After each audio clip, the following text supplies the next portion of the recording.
Hi, everyone. Good evening, and thank you for joining us for our second part of our learning series this week. If you're returning from Tuesday, I want to say welcome back to our second night. And if this is your first time tuning in, perhaps Tuesday night didn't work out, we're super glad that you made it for our second portion. My name is Robert Ortiz, and I'm the Director of Family Engagement for College and Career. And I sit on our central management office with our Road to College and Career team. And this year is very special for our junior parents because this is our first time where we're able to offer programming for you. And so this week, your scholar has been going through series of workshops during the school day, visiting with different college reps, hearing different speakers, and also just Uplift staff, just about various components of the college and career transition that they are going to be anticipating next school year. So again, super excited to have you with us tonight. And as you see on your screen here, we have a pretty packed agenda. So here, actually right now, here in a few moments, we're going to transition into our first session of this evening, which is going to cover just high-level financial aid topics, just so that you can be aware of what to expect with the financial aid process next year. And then from there, we'll also talk about some of our new career services that are available for scholars during this transition process. Our career team is new to the organization, and so we're happy to share with you just some of the new things that we're excited about that we'll be supporting your scholars in. And then lastly, you know, there's a lot to this transition piece, and it can be very complicated and it can also be very confusing. And so it's very important for scholars and for you as a family and as parents to be advocating for yourself. And so that last piece of tonight's hour, we're going to be talking about how you can do that as you're navigating the steps on this journey. And then we'll have Q&A at the end. And we'll also have short Q&As throughout the hour. So come ready with your questions. Please use the chat feature to put them there. We have a team of Uplift staff here to support you answer those questions. And then you can also use the Q&A feature on the Zoom call as well. And so don't be shy, put your questions in there throughout the evening, and then we'll work to answer them for you. I do want to give you a heads up that we do have a lot to cover tonight. So we may go over the hour. So we anticipate to be done by 7, but we may go into 7:15-ish to be able to have time to answer those questions. So wanting to give you a warning now so that you can prepare for that if you're able. And with that, I'm going to transition to our first presenter, who is Karina Moreno, and she is our college and career counselor, or one of them, at Uplift Heights. And so excited for her to share with you just some pieces about the financial aid process. Yep, thank you, Robert. Like he said, I am one of the college and career counselors at Uplift Heights. This is my first year with Uplift in general. I did graduate from one of the Uplift campuses, so I'm super excited to now be on the other side, helping scholars apply for college and career routes and applications. And so I'm excited to be here with you all tonight. Let me know if you can't hear me. Sometimes I have audio issues, but I'm excited to share a little bit about financial aid with you all. So let's go ahead and get started. Robert, if you could, I don't know, can I do the slides or is that your control?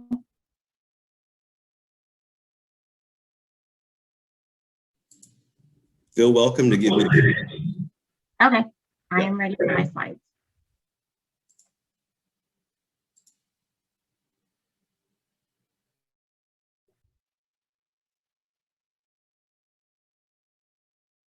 Thank you. Okay, so here we're going to be talking about financial aid, like I said, and there's a lot that comes with that when you think about financial aid, but you can really think about it in two categories.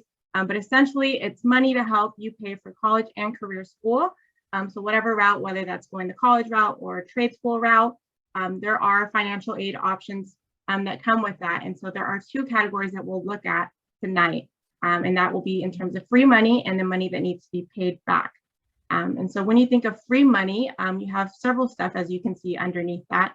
And there can go as far as grants, and this can sometimes go for institutional grants, or you get grants from the government, and that varies depending on your, what we'll talk about later, your EFC, which I'll explain what that is. In addition to that, you also have work study, and this is where your scholar can work on the campus, and they'll be able to get paid for working there. And there's a lot that comes with work study. It is very beneficial. Not only are you able to earn a little bit while you're going to school, but usually they're a lot more flexible than, say, a job at like Walmart or Whataburger, where you might have a little more, not as much leniency with your hours. And so with the work study money that your scholar will be able to get, they'll be able to use that however they'd like. So if they want to pay off some of their school fees that they have, they'll be able to do that. Or maybe they need money for that week to pay for groceries, they'll still be able to use that how they please. So that's always really great. We always encourage our scholars to apply for work study when doing the application. Another thing that you want to look at in terms of free money is scholarships. And we know there's a scholarship for everything. So there are scholarships from the institution that you can apply for. Some institutions require you to apply directly to them, or sometimes when you apply to the university, they automatically put you in a list where you can receive scholarships. So it varies. But then there are also our outside scholarships that you can apply for, let's say, if you wear glasses, there's a scholarship for that. And so that's really fun. Our scholars really enjoy looking at different scholarships. And that's something that your juniors might have already started looking at for their senior year. On the other end, we have money that needs to be paid back. And so this can be student loans. A lot of parents, once we get into this conversation, are like, no loans, which is completely understandable, but not all loans are bad. And that's what we kind of want to encourage our scholars to at least educate themselves on, and we have those conversations. There are two different types of student loans that your scholar can take. There is the unsubsidized and then the subsidized. And so the unsubsidized, the government will be paying, the interest while you are going to school. And then the subsidized, and I might have it in reverse, I get confused with the name sometimes, but the subsidized is the one where you have to pay the interest as soon as you take out the loan. And so those vary, and so we can kind of look at those options when you start to get those financial aid packages, and you'll be able to see which ones, we'll have those conversations about how those look and how much that might be. The next one is the parent loan, and that is something that I don't really encourage my scholars to take. That would be you as the parents taking out maybe through your bank, and that sometimes isn't always the best option. If there is a payment that's missed, that can sometimes affect not only your scholar's credit score, but yours, and then it just looks bad. Sometimes we try to avoid that, but if that's something that you want to look into, we also have those conversations. Alrighty, can we go to the next slide? So now we're getting into the actual application. So the actual application is Fafsa, and that is an online application, and we'll be talking about the different one after this slide. But for the Fafsa application, that one opens October 1st. So as soon as October 1st hits, we're wanting to get everybody to apply for the Fafsa, and that requires you as a parent having your taxes, your W-2. If your scholar submitted their taxes as well, we'll be needing that. And that's basically filling in all your information. It doesn't have too many questions. It's just about how much you made for that year, and a couple other questions. So we don't necessarily need a lot of information, but there are a couple sections where we need like the 1040, for example, and any schedules that you might have. And that might sound foreign to you right now, but I promise you it's not scary at all. And it's a pretty easy application. To do the FAFSA, you have to be a US citizen or eligible non-citizen. Go at least have your high school diploma, eligible degree certificate program that you are enrolling to, whether that's college or career school. Student has a valid social security number. If you have a male scholar and he's at the age of 18, he has to be registered for the selective service. And that's even when they're applying for driver's license, that's something that they have to do, and that's something that's always been in place. That's in case there is a draft and they need to be drafted out to war. Now that's never happened, so I don't want parents to get scared about that. But that's a requirement, whether they're applying for financial aid or getting a driver's license. And then satisfactory academic progress in college or career school. And I see there's a question in there, but I want to make sure to go through this and then we'll address questions after. So here we just covered the Fafsa. Now that was the online applications for scholars who have a social security number. For scholars who maybe don't have a social security number, there is still aid that they can apply for, and that's the Texas application for state aid, the TASFA. And so Texas is one of the very few states in the USA providing this aid to students without social security numbers. And this will not be an online application. This will actually be a paper application that we'll be able to print and fill out with you.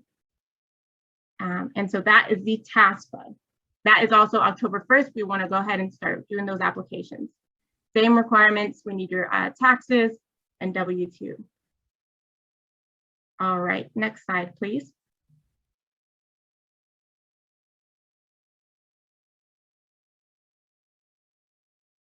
If we could go to the next slide.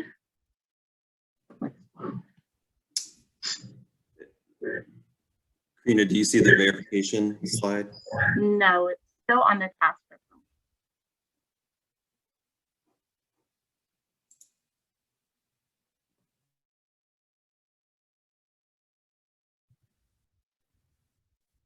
Yes, thank you, Kara. It does not.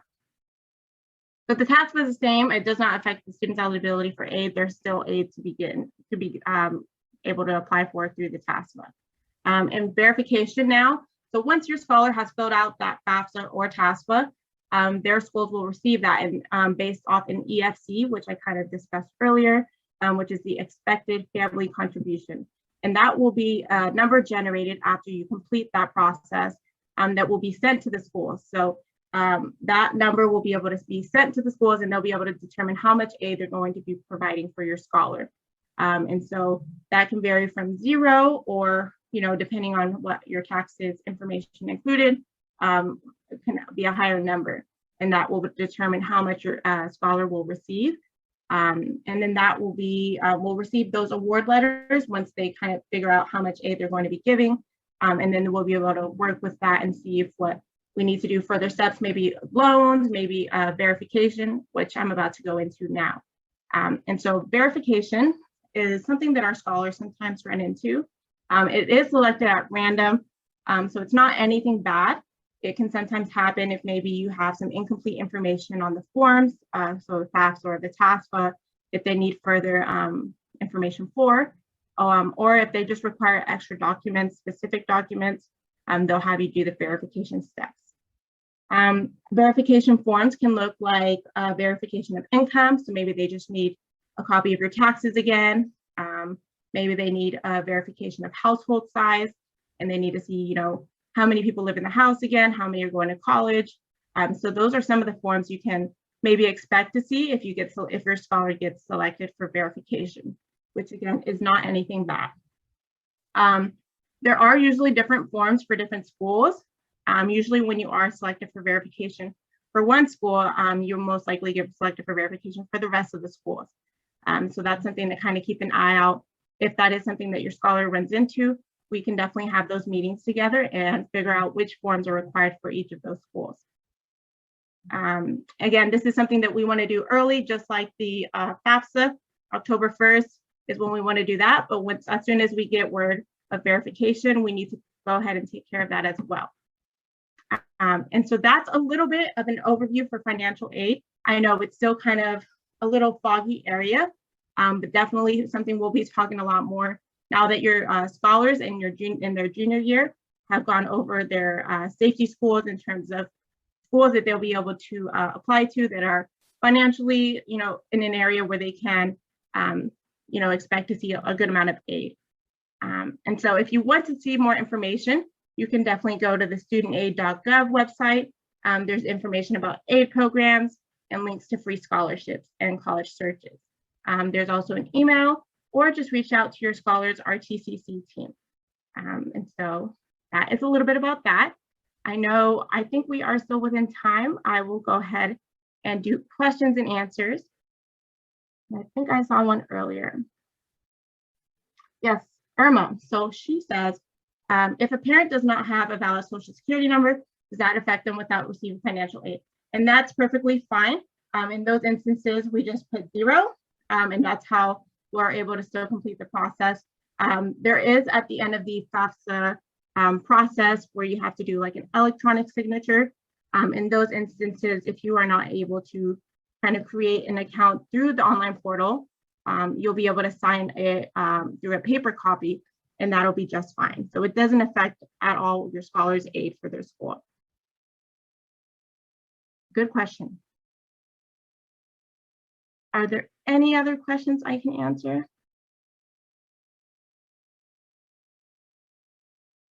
Feel free to come off mute if you'd like. Maybe typing's not your style.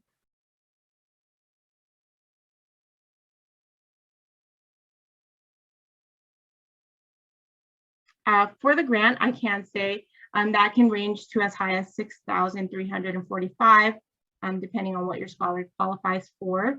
So that's something you can kind of expect. And then the work study, that will also depend on the funds available at the university level. So those can vary if that was something you guys wanted to know a little more specifics on. I think there are some Q&A. Is there a specific aid program for Texas residents? I heard there is a 5% kids get full aid scholarship. Oh, for Texas residents. So there are some programs for the schools that if you make under a certain amount of income, they do pay your gap or whatever's left. And so that can be a conversation that we have. I think Texas Tech was one of them that I saw, but there are other schools who, if parents make under a certain amount of income, they'll be able to cover the cost for them. This year, they will also see the ACT score.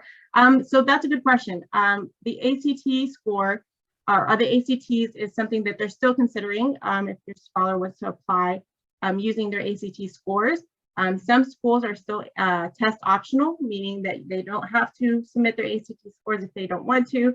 And that's trying to be, respectful for, us being in this current pandemic. And I believe there's still a lot of schools are still continuing that for the next year. So if they want to submit using their ACT scores, they still definitely can. And yes, great question. Do they have to apply each year? For the FAFSA and TAFSA, yes, that is something, I'm sorry, I forgot to mention that your scholar will be having to apply to each year. And so each year that they're continuing their education in whatever the college or career route, they will need to be doing their FAFSA and TAFSA. So for this year, for our seniors, they did their 2019 taxes. Next year, it'll be 2020, and then so on as the years progress. Great questions, everybody. So someone asked, is there a deadline? There's not necessarily a deadline. There is a deadline for you to be able to receive aid, full amount of state aid. And I believe that was February.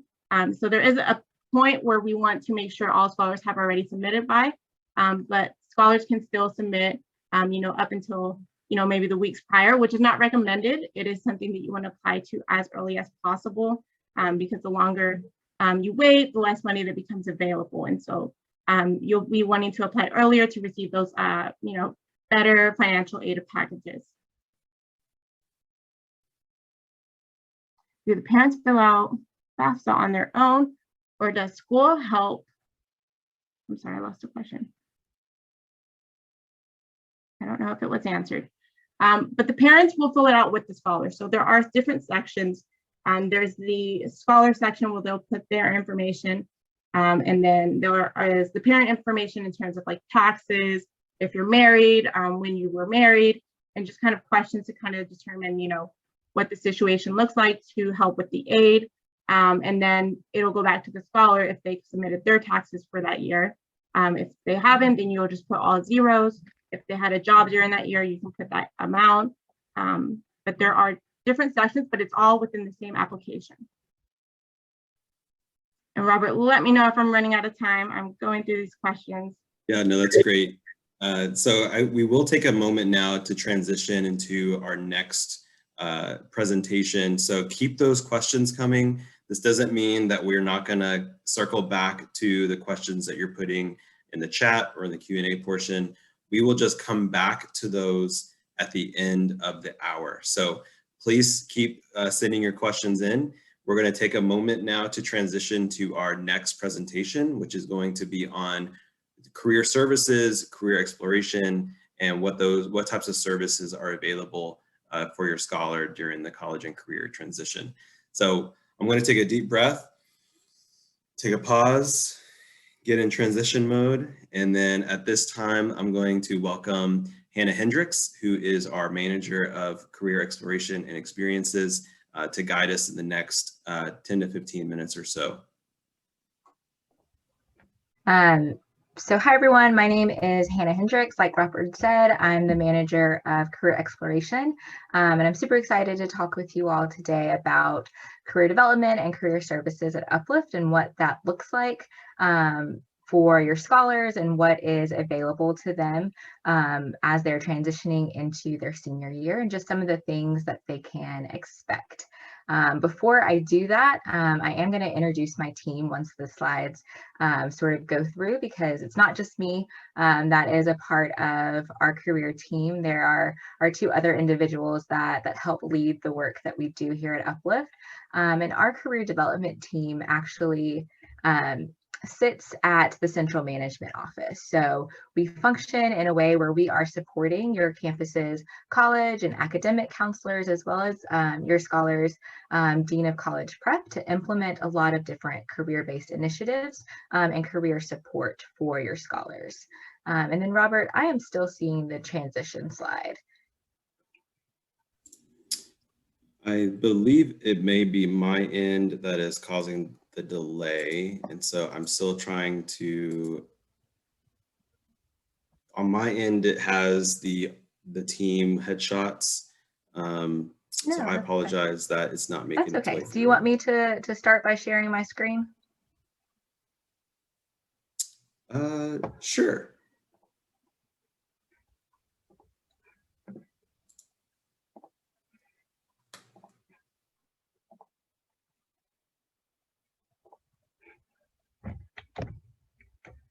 Okay, and then Robert, if you can just give me some confirmation that this is showing up for everybody. Yes, thank you. Awesome. So this is the lovely team that I was talking about. So we are headed up by Camille Ehlers, who is the Director of Corporate Relations and Career Services. So she leads our team and helps bring in corporate partners that we work with.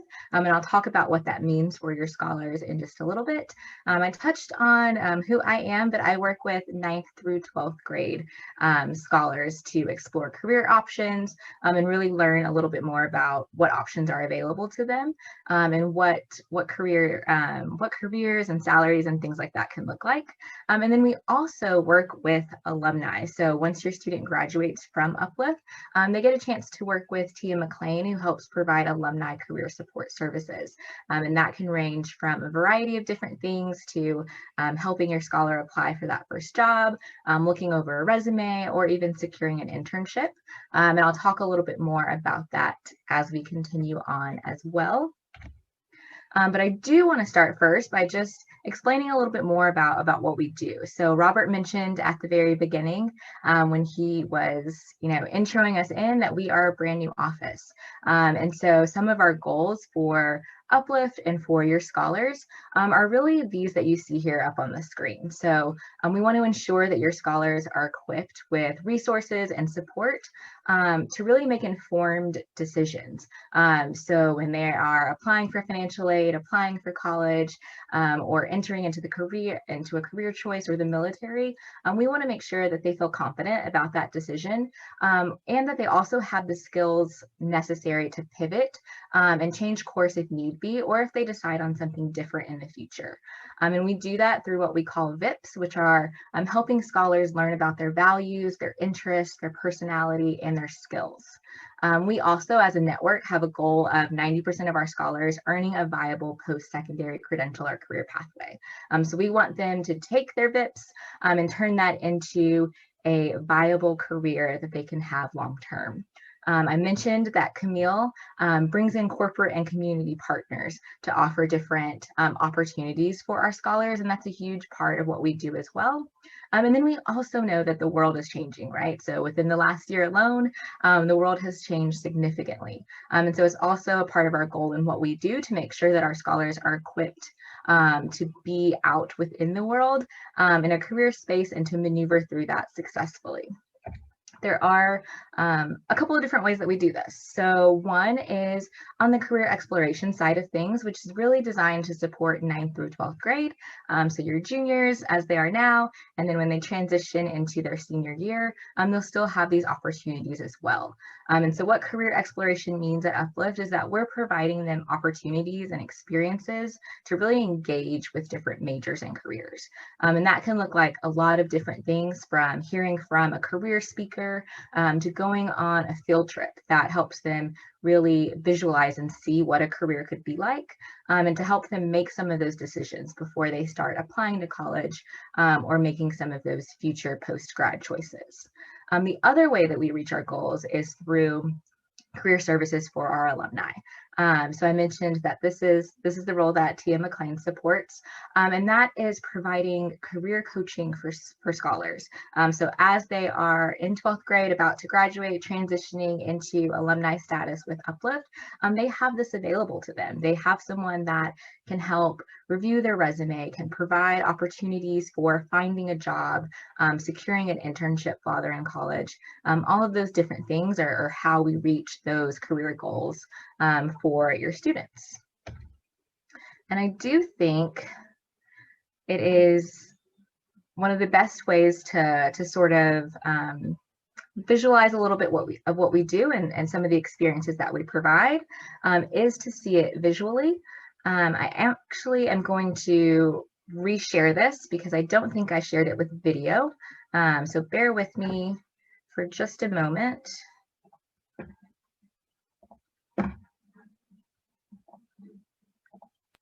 And we'll get that going so you all can hear it.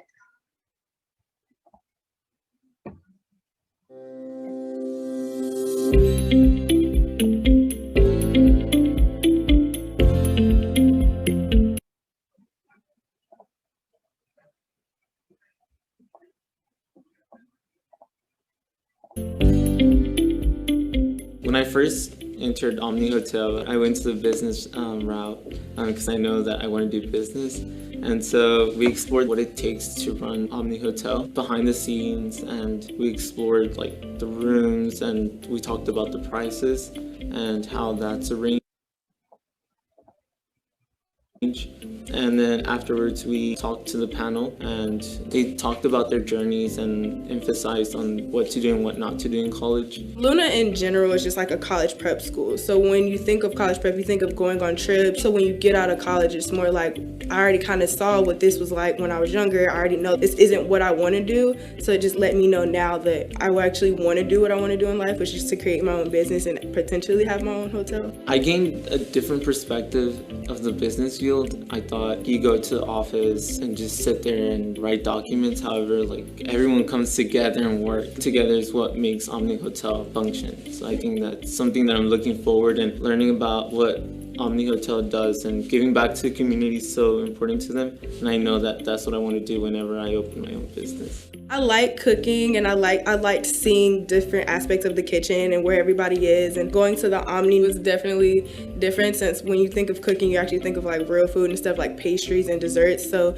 just sitting there rolling the chocolate around and just finding different ways to put your topping on, it was just like, do whatever I can do whatever I want to do. I can make as many as I want. I was like, take it. I think it's important that Luna does these career exposure programs because many students go to college not knowing what they want to do, and it's crucial for students to have these type of programs so that they can know what they want to do before they go to college. After going to this trip, like now I know what I want to do, and it serves as a motivation to pursue my goals in the business field. Be sure to follow us on our social media pages for the latest news.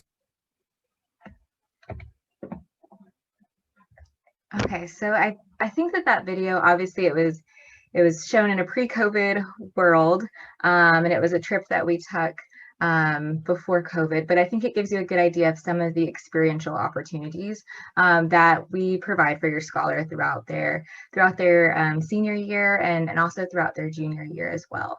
So some of the things that your scholar can definitely take advantage of when they're transitioning into senior year are some of our career exploration programs. And so those are things like Career Week, where in January, our high school campuses are focusing on career exploration and learning about different majors and career types that are available to them.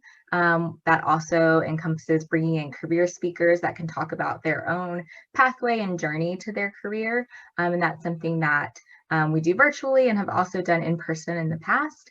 The other things that are a huge part of career exploration at Uplift are our assessments. So your scholars also have available to them through their Naviance account that they already have or will be sort of transitioning to assessments, career-based assessments that can help them connect the things that they're interested in to career pathways. And it also allows them to explore, what salary is tied to this career, or what is the job outlook for this specific career.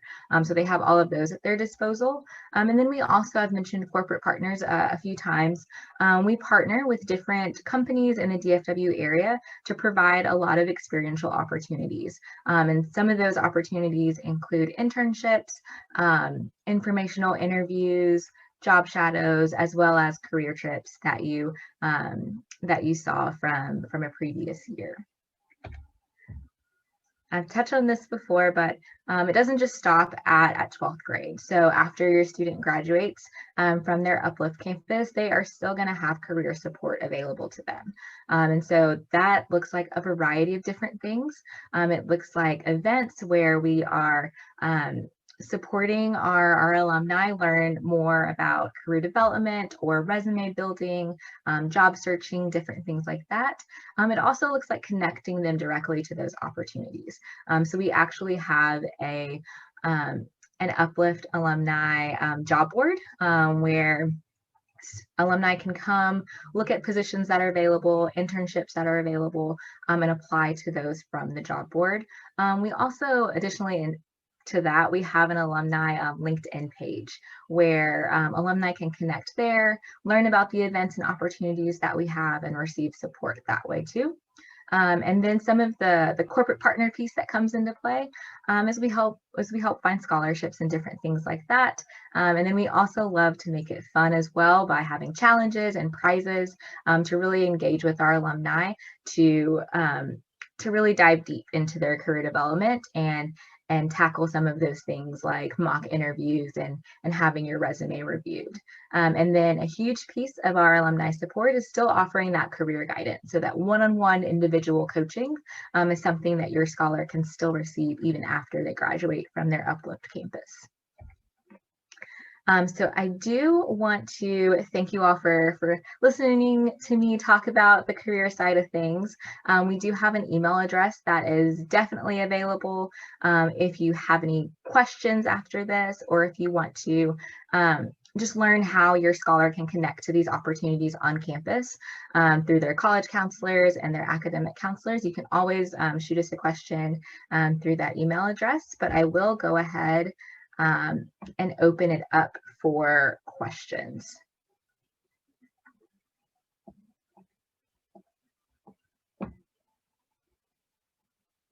If there are any, and I see, let's see. It looks like there are some questions about, from the chat, about attending college tours and field trips and things like that. I'm still not sure on that if we're going to be taking in-person field trips, but once that's decided, we'll definitely start moving forward from there in either direction. And then I also see that someone is offering to connect with our scholars, and that is amazing. We are always looking for companies to connect with and help engage a little bit more. And then I do see a question that says, are kids required to participate in career programs?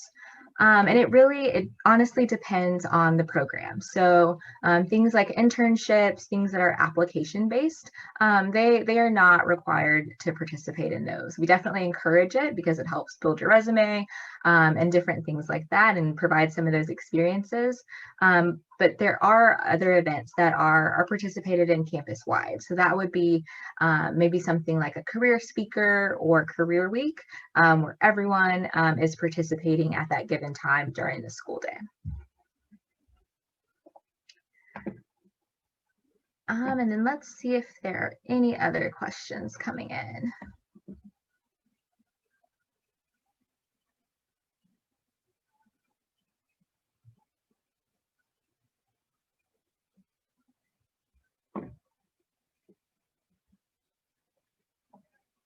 And then I do see a question about, will this info be available somewhere? Yes, it will. We are recording that. Our host, Robert, who is over family engagement, I'll have him share sort of where that information is going to be stored.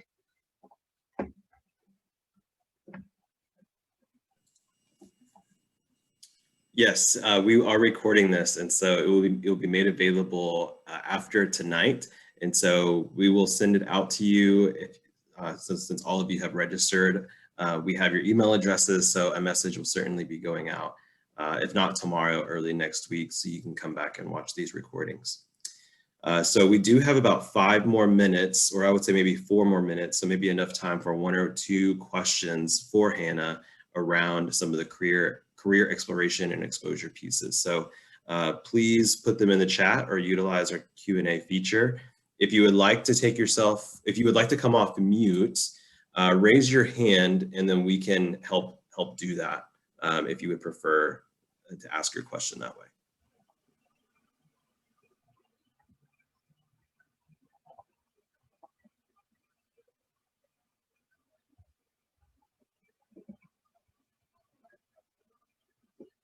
I'm happy to take any other career-based questions. You can also always email us at careerservices@uplifteducation.org. And then Robert, while we're waiting for any other questions, do you want me to pass over sharing to you? Okay. Yes, I was just about to do that. I'll go ahead and do that.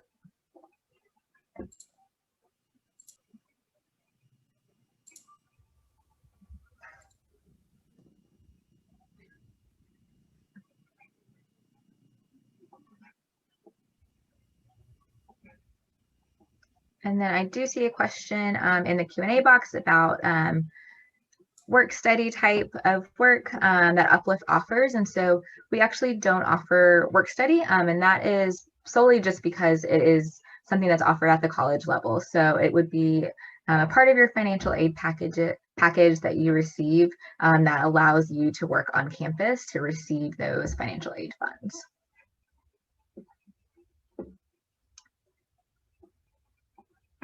And then I do see another question in the chat about a son being interested in sports management. What are the best options?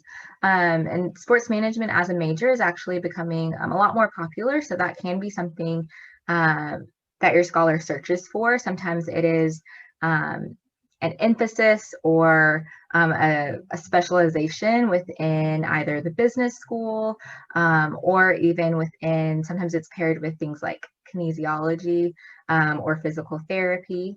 So that can also be an option, but definitely a 4-year degree is going to be something that your scholar wants to consider. And then it's just a matter of thinking about, what route do I want to take? Do I want to go the business route or do I want to go more of the exercise health science route? Hannah, go ahead. Oh, no, go ahead.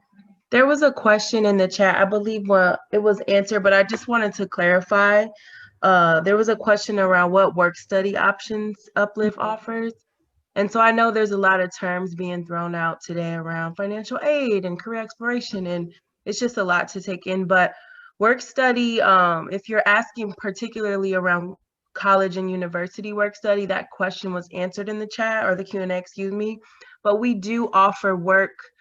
I wouldn't say offer work, but one of our main objectives is to find opportunities for high school seniors and college students to work in different companies and organizations as interns over the summer and potentially throughout the year too. So there's a bit of a difference between work study and work-based learning, but we can, talk more about that at the end as well. I don't want to take up too much time, but our high school seniors and juniors, for example, this summer will have an opportunity and are currently in some of the processes to have internships with companies like Ericsson, Wise Academy, and Charles Schwab.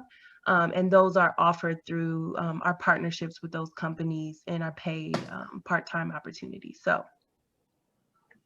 Awesome. Thank you, Camille. And the voice that you heard mysteriously is Camille Ehlers, who's the Director of Corporate Relations and Career Services. I am going to transition it back to Robert so that way we can stay on schedule. I see a couple more questions and I'll definitely answer those at the end. Perfect. Thank you so much, Hannah, and thank you, Camille, for adding in there. So we are going to take a moment now and transition to the last portion of our evening. So thank you for sticking with us tonight. We understand there's a lot of information, and so don't let that keep you from still asking questions in the chat or putting them in the Q&A portion, and we'll have folks address those questions. But also understand we'll have a general time for questions at the end after our third segment. And so hopefully everyone can see my transition screen.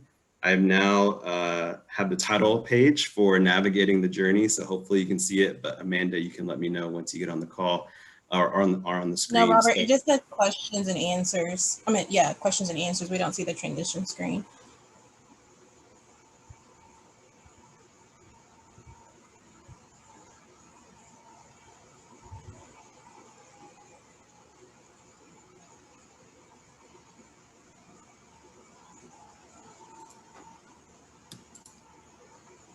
Well, as Robert is trying to be IT and host of tonight, I want to introduce myself. My name is Amanda Harmon, and I am one of the Alumni Success Counselors here with Uplift Education. We, the Alumni Success Team, work with scholars once they become alums and they graduate and then they go off to their post-secondary plan. And so what we're going to talk about is kind of like the transition in advocating, advocating for yourself and for your scholar throughout that senior year into their post-secondary plan. So currently, Robert, I still see the questions and answers screen, and I probably wouldn't be any help to share my screen. There, okay, so it's navigating the journey. We can see that screen now.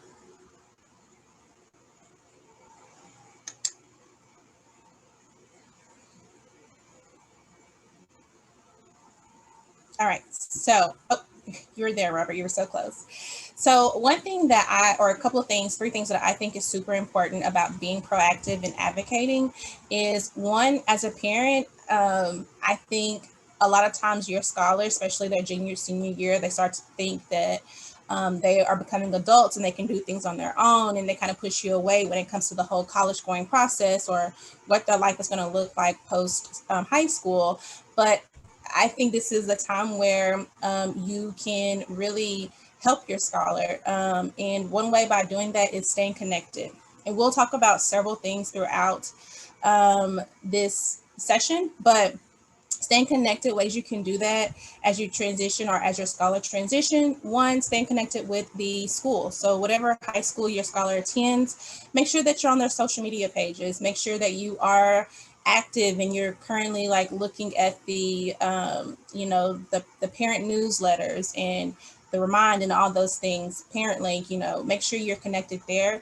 And if your scholar happens to have a school, a college, university in mind, and you just kind of want to look at that university for a year, see how their social media is ran, see, what goes on throughout the school year, I encourage you to join those social media pages. So And then once your scholar has transitioned into a school, the number one thing I definitely encourage parents to do is to get on the emergency alert system at their school. A lot of schools now have created a system where parents can enter their cell phone numbers, and if there's ever an emergency on campus, that you will receive a text message notifying you of the emergency. And then communication. As I mentioned earlier, your scholar probably is thinking like they don't need your help. But right now, the way you can advocate for your scholar is definitely communicating important information about your scholar's needs, especially modified academic support. I know people may be ashamed of that. That may be something that's shameful, but I think if that is something your scholar needs in order to be successful, please advocate for your scholar and help them advocate for themselves about what type of support they need academically. And then right now we are going through a pandemic. And so a lot of families have been affected by this past year. And so most likely you guys will have some unique financial situations that is super important that you should make sure that your high school, college counselor is aware of, and also make sure that when your student is completing the FAFSA, TASFA, that they are aware of what those financial situations are. And then again, I just keep using the word advocate. Advocate, advocate, advocate. Tonight we have thrown out a lot of words that you probably just don't understand. Maybe you've already sent a scholar off to college and that was 5 years ago, and now the process is new to you again and you've forgotten. Ask help, ask for clarification. Don't be ashamed to ask for clarification. So like even tonight, if you have questions after this, don't be ashamed to ask those questions. We are here to help you. So advocate for yourself and definitely for your scholar. So this is a big tip that I think is really helpful, is you want to listen to your scholar. Right now, they have a lot of things going on. As you can see at Uplift, we are definitely throwing a lot of information to scholars about careers, about what their career is going to be post after college, what they're going to major in. We're giving them a lot of different college exposures, and so they are probably nervous about the process. They may be excited. So regardless of what your knowledge is about college, I think it's super important that you listen and you let your scholar know that you care and that you are, that you care about their post-secondary plans. And then have patience. So I've seen this time after time, is that a parent will talk to me and they will say, well, my oldest scholar didn't go through this path. My oldest scholar wasn't like this. And I caution you and your scholars to not compare themselves to their peers or to their older siblings. This could be very detrimental. And so, allow your scholar to definitely go through their own path, and again, listen and let them kind of go through that path and just be there for them. And okay, so these are some things that we want to avoid. And they're not all of them, but there's just some things. You definitely want to watch your scholars' engagement over the next year, this year, next year, and as they transition into college, and then once they're in college. You'll see that engagement will shift. It'll have its ups and downs, but you want to make sure as a parent you keep your eye on it, because a lack of engagement could have a lot of bad effects. One, students can miss out on deadlines, and if you miss out on deadlines, depending on what that is, that could be very hurtful to the student. And then just as deadlines in general, you don't want to miss deadlines. You want to make sure that you're staying on top of that, because, you could miss an opportunity to get accepted into a school. As Camille mentioned earlier, we have opportunities for scholars to take part in internships. And if your scholar is not engaged and they're not aware of what these deadlines are, then they will miss out on what those internships, the opportunities for them. And we don't want that to happen. And then communication. This is super important. I think, I've heard the saying, it takes a village to raise a child. And in this case, we have a lot of people that are kind of circling around you and your scholar to make sure that we get the scholar to the best destination for them. And the only way that we can make that happen is if everyone is communicating. So that's you as a parent communicating with your scholar, you as a parent communicating with your RTCC department at your school, And once your student gets into college, you know, communicating with the admissions counselor. So ways that we support you guys at the RTCC level, the road to college and career, is that we basically help your scholar figure out their future. So we figure out like what is the best fit for your scholar. We don't look at Sam and say, Sam, you go to, you know, business, and that's what you're going to do. Like, we see what's best for the scholar, we communicate, we figure out what the scholar likes, their interests. You know, do they like big schools, they like small schools, do they get anxiety when they go into big crowds? And so we take all those things into consideration to make sure that your scholar ends up in the best fitting post-secondary plan for them.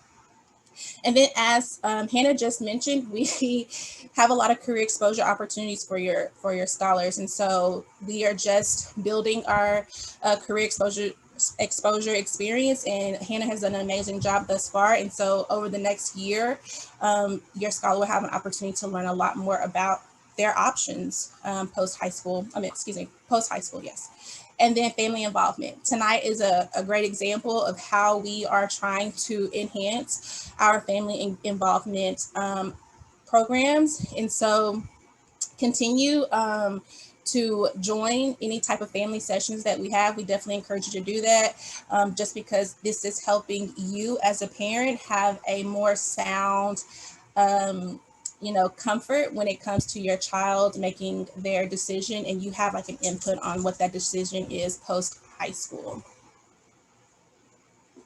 All right, so that was a lot of information in just a short amount of time. And so if you guys have any questions about the alumni support post high school, what the transition is like, please ask now. And then I think we're going to transition back over to Robert. Awesome. Thanks, Amanda. Sorry I was not able to give you the introduction that you deserved, but I think we are, we figured out the tech issues, I think, toward at the very last minute. But yes, that concludes our 3 presentations tonight. And so we are going to take this time to open up questions for anything and everything. So if you still have a question about financial aid or career services, or items that Amanda just shared about how to advocate for yourself through this process, we're going to take the next, I would say 10 minutes or so to really take that time to answer any questions that you still have. I do want to highlight that we have 17 answered questions, and so please review those if you haven't already, because there might be some questions there that can be helpful to you. And then if you do want to come off mute to ask a question, then please let us know by raising your hand, or on the feature, it's called Raise Your Hand, and then we'll be able to do that for you. So, questions?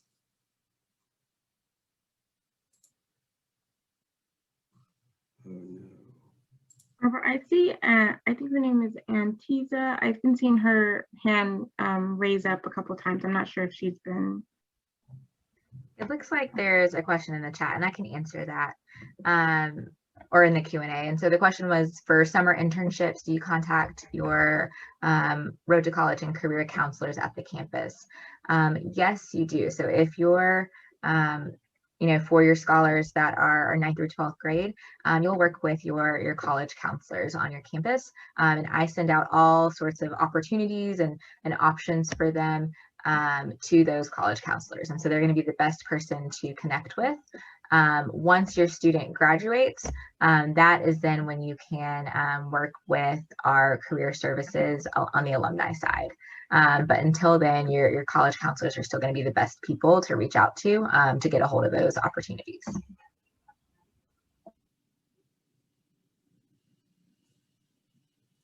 Thanks, y'all. Just so you know, things are frozen on my screen, so I'm not sure if you can still see me or hear me, but I will definitely have my colleagues take over the Q&A portion while I figure out what's going on.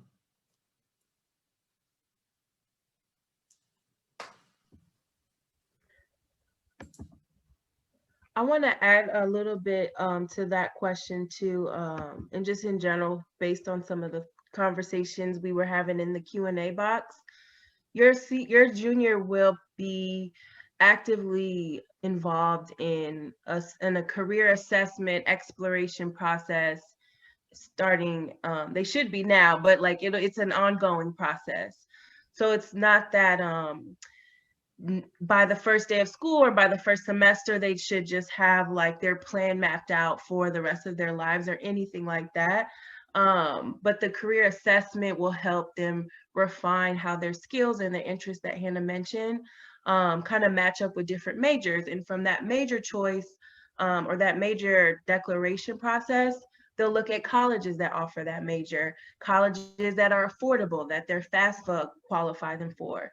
And then every kind of turn that they're taking and then their GPA, all of those things are structuring a list that will help them say, okay, here are the options that match my skills, that maybe are affordable and that offer the majors and career plans that I'm in. And alongside that process, they'll be exploring different things like potentially a career trip or a career panel. So all of these things are kind of happening at the same time. So someone asked about a psychology major or a sports management major. So all of those things kind of will be done with each college counselor in different and unique ways. But you'll be able to kind of go along with that process in parallel with everything else that they're doing at their school. So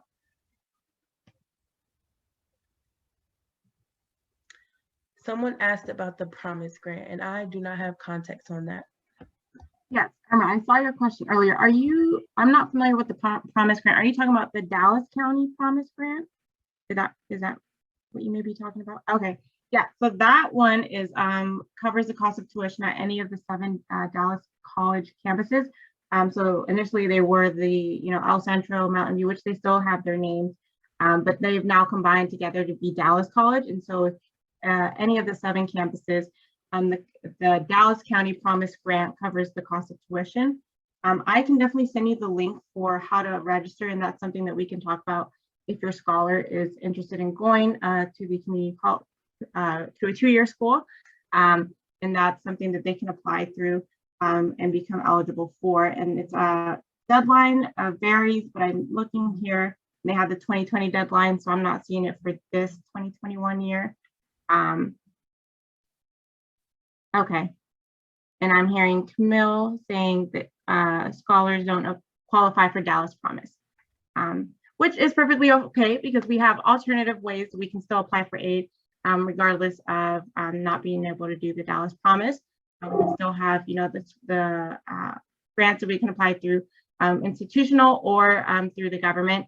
And then we also have scholarships that are always really helpful if your scholar gets a go on that. Yes, do not qualify. Yeah, I apologize. I didn't realize that was what you were referring to. The Dallas Promise is only open for specific public schools in DFW. So Uplift is not in the Dallas Promise district. Thank you, Camille, for sharing that.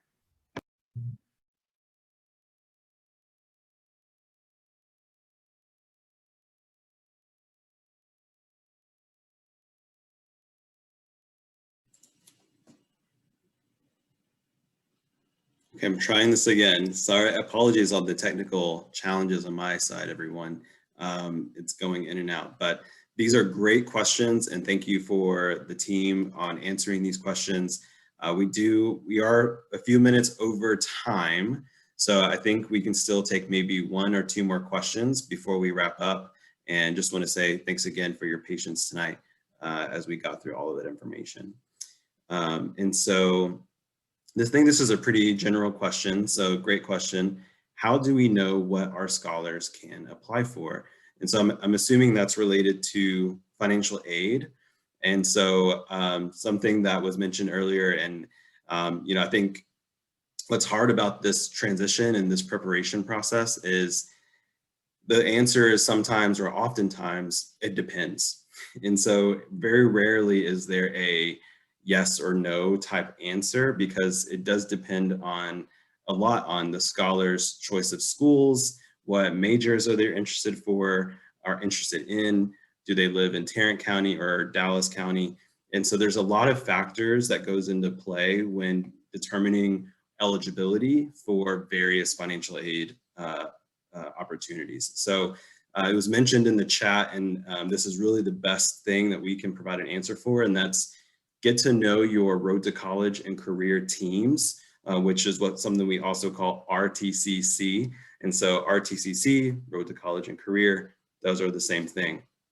So get to know them and start meeting with them virtually or in person if that is a safe option for you, and start sharing what the goals are for your scholar, what are their interests, and then from there, some of those conversations of like, here's what you can qualify for, here's what you should apply for, can be made known. So we'll definitely encourage for you to start those conversations now and to begin them sooner than later.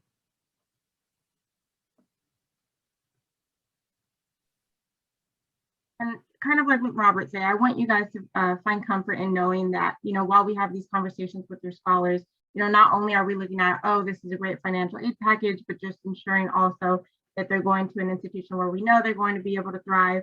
You know, they have the program that your scholar wants, so whether that's sports management or psychology, we know that they have that program there for your scholar, and it's a good program for them. And then if not, you know, they have their alternatives, you know, what they would maybe want to major in. If not that. So we really talk through these options, you know, financially, what's going to be the best option for you and your family, but also making sure that the scholar is going to be placed in an institution where they're going to be able to, you know, thrive. And especially with our alumni counseling team, we are confident that, you know, when we have those conversations, and that will include you guys towards the end of the year of senior year, we'll be having those conversations, talking about what each financial award letter looks like, and then, you know, the institutions and what they offer. And so that's something to look forward to senior year as well.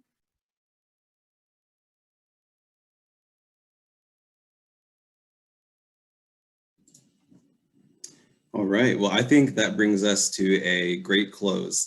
And so we just took that last hour and shared a lot of details with you all. And as we shared, there's a lot to absorb and a lot to process, which is why we're so thankful for your time to join us tonight, because the more you hear this information and the more you're asking questions about what takes place during the senior year, then the more you can feel confident and comfortable with these different steps and things that are required to reach the other side. And so to really help you support your scholar attend that college or get accepted into that college, or to make a break into a different career industry or a certain career industry. And so we're so thankful that you took the time to join us tonight. As shared, we will be sending out the recordings so that you can re-watch this as many times as you need to, and have watch this as a family so that you can kind of get some heads up to what to expect for senior year. And I also placed in the chat a brief survey. So please take 30 seconds to let us know where you fall with some of the questions on that brief survey, so that we can know how to best support you and during sessions like this, and what content to bring forward.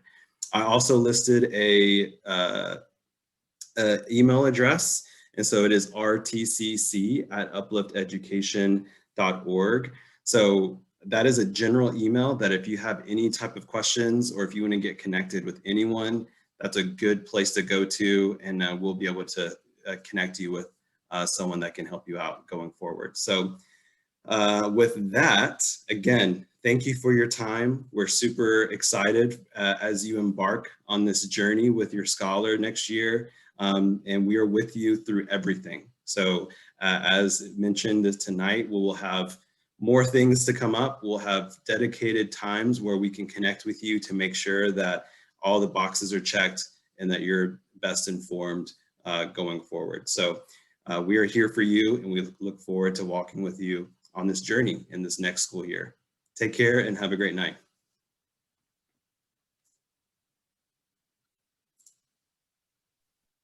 Bye, everybody. Thank you.